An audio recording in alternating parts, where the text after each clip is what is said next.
Hey guys, Alex from Board Game Co over here. Now, yesterday we had Sea of Legends, and today we have Euthia Torment of Resurrection. It is a crazy, this month, last month, the next few months, it's going to be Kickstarter after Kickstarter. So start figuring out what you want to buy, what you have money for, what you have time for, what you have attention to detail, what you have the time to actually look into the Kickstarters, and what you even have the time to play. There's going to be a lot going on, and this is not going to get any easier. Year after year, this is going to get harder and harder as long as you continue to see this bust. I mean, we literally are in the middle of COVID-19, in the middle of a worldwide pandemic, and the Kickstarters are not slowing down. If anything would have really put a lot of these on halt, you would think it'd be that, but nothing yet. Although, that being said, if things last too long, that might really put a damper on in-person interactive gaming.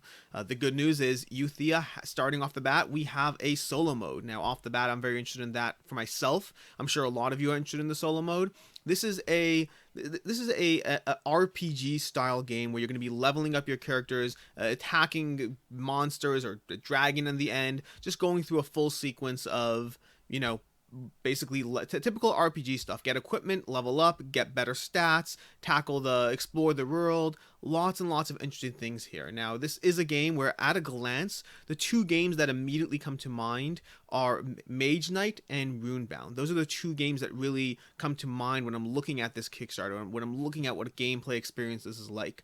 Now, while those two share a general arc of what kind of games they are, in actuality, those are drastically different games. Now, Mage Knight is a much heavier optimization game where every single thing matters to the nth degree, whereas Runebound is more of a general exploration, level up. There's definitely decisions, there's definitely strategy, but it's far less tight and refined to the point that every little decision matters. And this game, supposedly, based on the reviews and the feedback and the comments from people who have played this game, supposedly it is more akin to Runebound. While I would argue it's a little heavier than Runebound, again, based on what we know so far, it is definitely not the experience Mage Knight is in terms of just how grossly insane it is that every single detail matters and every single optimization is going to have cascading effects while you sit there and min-max every turn. Don't get me wrong, both of them are very enjoyable experiences in very different ways, but in terms of if you're looking for a feel for what this is like, it's a little bit more akin to Runebound in that sense. Now, in terms of the Kickstarter, so am I backing it? Or, I mean, don't get me wrong, over here you'll see I have a pledge over here, but don't let that fool you. Whenever a Kickstarter has a first day bonus, let me find this one over here. I can't find it, but it's somewhere here. Where are we? There was something, definitely something. You see, this is why I should prep these videos beforehand. I can't find it, but it might be gone already. I don't know. But there was a 24-hour first day bonus in which you got an additional minion, additional miniature, an additional wyvern, I think it was, or something like that. That I specifically pledged this game because off the bat I am interested. I'll tell you that much. But I always hit pledge whenever there's a first day bonus because worst comes to worst, I can cancel later. No harm, no foul. But at least in the beginning, at least in that day one bonus, I want to get into that. And I do apologize, by the way. I should have put this video up yesterday and switched places with Sea of Legends because of that day one bonus, so I do apologize if any of you did not know about this and would have found out from me. So I will try to be more timely whenever a Kickstarter has a first day bonus associated. But in any case, jumping from there into this, let's find out whether it's a game I'm backing. Let's find out whether I think it's a good buy, not a good buy, about the gameplay itself. Now, so off the bat, there are a few pros. There's a few small cons, but overall, I would say this is more pros than cons in this game. The price point is a little high. I am going to say, based on the amount of miniatures there are, and miniatures do not make a game good. Don't get me wrong. I have Zombicide and I have Coimbra. Zombicide is often a $200 plus experience when you factor in all the optional buys and the miniatures and the this and the that. And Coimbra is a $35 game. I like Coimbra just as much as Zombicide. I mean, both of them give me incredibly different experiences, but a ton of fun. But one is costing me $35, one is costing me $200 plus. How good a game is not a factor of how much it costs. The two are unrelated. Whether you yourself are willing to spend money on a game that is that good is a decision you always have to make. For myself, I have found that I prefer just my favorite games no matter how much they cost, and I try to keep as lean of a collection as possible, getting rid of as much extra, as much unnecessary, as much good games but not great games. But for me, cost is not so much a factor in and of itself, but you do have to factor in terms of resale value, in terms of what you're getting for that cost. The fact that this costs $95, it might be the best game ever, but if it only sells later on the secondary market for 40, just wait till later. Get it later. Both things for me are true. I will not let money stop me from buying a good game, but I will not pay more for a good game than I feel I should or have to. If I ever believe a Kickstarter will be cheaper on the secondary market, cheaper in retail, I will happily wait. That being said, if I think it's a good buy, I will spend a lot of money for a good game. It's just that's the value system I work with. Money is not a blocker to buying good games, but it is a factor into how I get that game, at where I get that game, when I get that game, and all of that. In any case, that little tangent off aside, going back to the game, so it is, in my opinion, fairly expensive for what you're getting. There's a lot going on here, but I mean, don't get me wrong, this should not be a $35 game by any means. But let's evaluate the standee pledge, because there's two pledges in this game. There's a standee pledge and there's a miniature pledge. The standee pledge is coming in at $79. The miniature pledge is coming in at $95, so that's an extra $16. But let's just evaluate the standee alone. What do you get for that standee pledge? So let's go over here. Let's take a look at the components or whatnot. We have 4 game boards, starting map tiles, more map tiles, monster cards, gold cards, lots and lots of content here. It's not bad at all in terms of the sheer amount of content you are getting.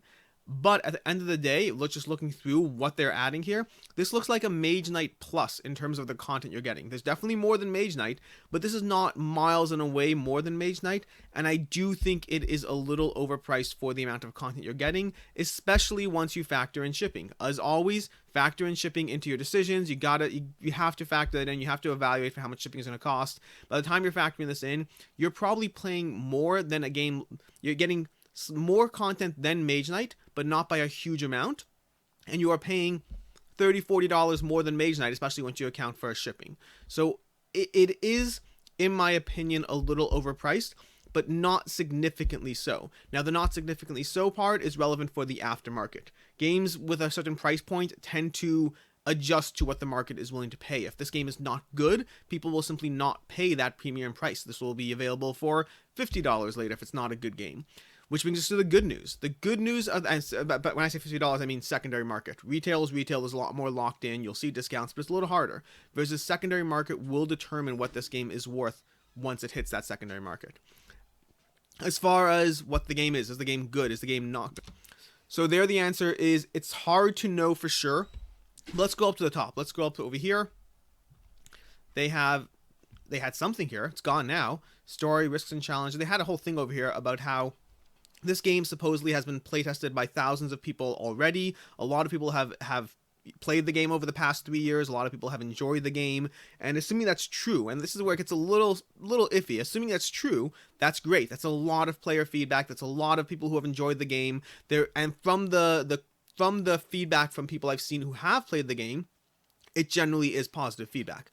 That being said, I would have recommended to the project creators, if you're going to post something like thousands of players have played this game, have a whole bunch of them go to Board Game Geek and rate the game. If the game exists, if the game has been played in any format whatsoever, have at least 50, at least 100 people on Board Game Geek rating the game and saying how good it is. If your pool of people is thousands of player, have something to show for it. Have people who, and you still have time, by the way. We still have 26 days. If anyone who is part of this project, if anyone from Dia Games is watching this video, I highly recommend get as many of those people as possible to head on over to Board Game Geek, rate the game, and not some fluff rating where they just give it a 1, but to actually comment on their experience. You don't need 1,000 ratings. If you can get 50 people from those thousands who have played it, that will count for a lot. It will count for a lot in terms of people making a decision based on what you're saying is actual player feedback. So go ahead, get those people on, push people who are on the fence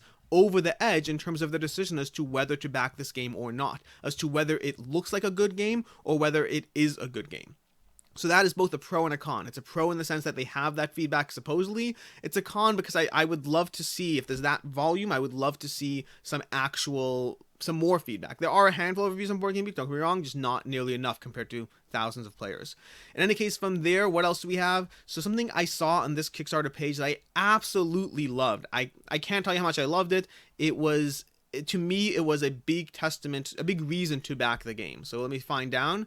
It's basically they go through reasons to back the game and reasons not to back the game. Let me just, why will you love this game? They have a whole section here. Why will you love this game? So over here, you see Playstyle Variations. You can play it in solo mode. The joy of exploring, dive into an old world. I'm not going to go through each and every one of these. You can look at this on the page itself, but they have a low luck dependency. Our lead designer hates luck-based games. He's always on the hunt for gameplay situations which are too dependent on luck.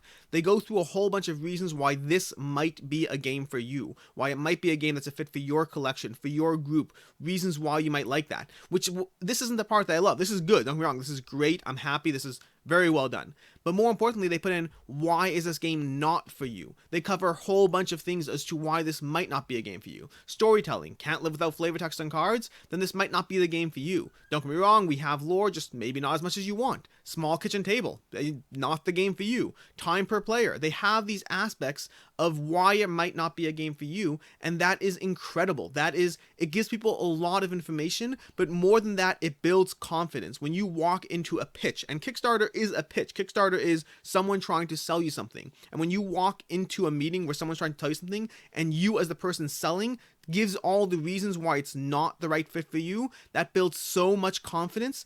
And also it's a bit of a trick almost. When people start being told why you might not be a fit, they're like, but let me show you why it is. No, I can handle this. I can deal with that. It really is both a confidence building thing from the aspect of them, as well as a great sales tactic. I am very impressed with them. I think every Kickstarter should do this. You don't have to do it. I just think it's a good move. People might be worried they're going to scare people off, but you're probably going to get a lot more people than you are going to scare off if you do that.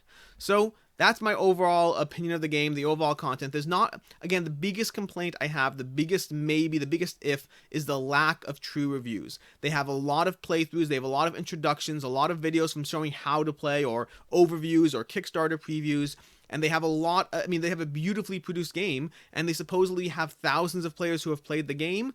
The biggest thing, I can't tell you enough, the biggest thing is get those people, get some actual opinions, and not 4, not 5, get as many opinions as you can from the people who have played the game, and put them out there for people to say, for people to see it, for people to play it. If this game has been in existence for so long and loved by so many, show that is your biggest selling point at this point, and that is the current biggest weakness with your Kickstarter.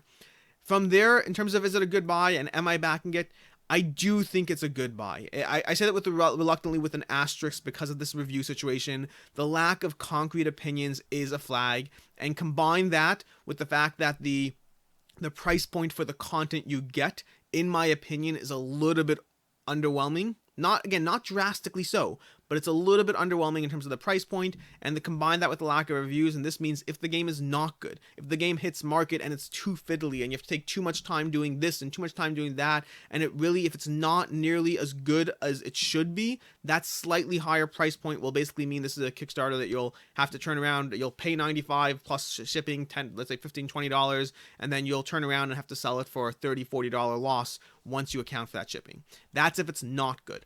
But if it is good, then it will hold its value and then some. This is where, when you have a price point like that, when you have a price point that is slightly over what it should cost in theory, that's when how good the game is going to be a huge factor into what your return is. And again, your return to me always means, it doesn't mean you're turning around and trying to flip the game, but it does mean in terms of whether you should back it now or whether you should wait for the secondary market, and you should wait for validation as to whether it's a good game, where you should wait for people's opinions and then turn around and possibly buy it yourself on the cheap. And am I backing it? And this is a tough one. The short answer is I don't know yet. I am keeping this pledge at the moment. I'm keeping the miniature pledge, and I went for the miniature pledge, and let's cover that. I recommend going for the miniature pledge if you are going to go for it. That extra $16, it might seem like a lot if you don't care about the minis and you just care about the standees, but in terms of that aftermarket, in terms of if it's not the game for you, the miniature pledges in general tend to hold their value significantly better than standee pledges. Whenever you look for these games that have both a premium and a less premium version, the premium versions, whether it's Sundrop, whether it's miniatures, whether it's I don't know what else, any game that has a premium aspect to it, whether it's Tidal Blades and all these, whatever it is, any game that has a premium aspect to it generally holds its value better if you have to turn around and sell it because it wasn't the game for you. So I do recommend that. Going back to what I was saying, I am currently leaving my pledge active and I hope to stay in this game. I'm not yet sure if I'll back it. I'm sure I'm interested, don't get me wrong. I am 100% certain that I want to try this game out, that I want to play it at some point, but I really do want to see more actual opinions and not just Kickstarter previews and not just a story about 3,000 people who have played the game. I want to see more validation because I don't think the price point is amazing. I think the price point is okay at best. So if I'm sold that it's a good game, great, I'll get it. That solo play aspect, the fact that you can play it cooperatively, the fact that you can play it semi-cooperatively, kind of like Mage Knight, where you both are exploring, you're both kind of working together, but really just going for points. The fact that you can play it competitively. There are a lot of aspects to the game that really do speak to me. My biggest concern at this point is the game good? Is it way too fiddly? Is it way too much time to do X? Is it way too much time to do this? Is it way too convoluted? Is it complicated to explain? All those tangents that really come down to, is it a good game or not? That is really what it's going to come down to at this point. So that's it. That's my 2 cents. That's my Kickstarter opinion for, what was it called again? Euthia? I screwed up on the name, don't get me wrong. Where we are. Euthia, Torment of Resurrection. That's what it is. But anyways, that's my opinion. Those are my 2 cents. If you like this video, you can go ahead and subscribe down below. You can ring that bell for notifications. Like, comment, share it with your friends, all that stuff. And until next time, I'm Alex from Board Game Co. and have a good one.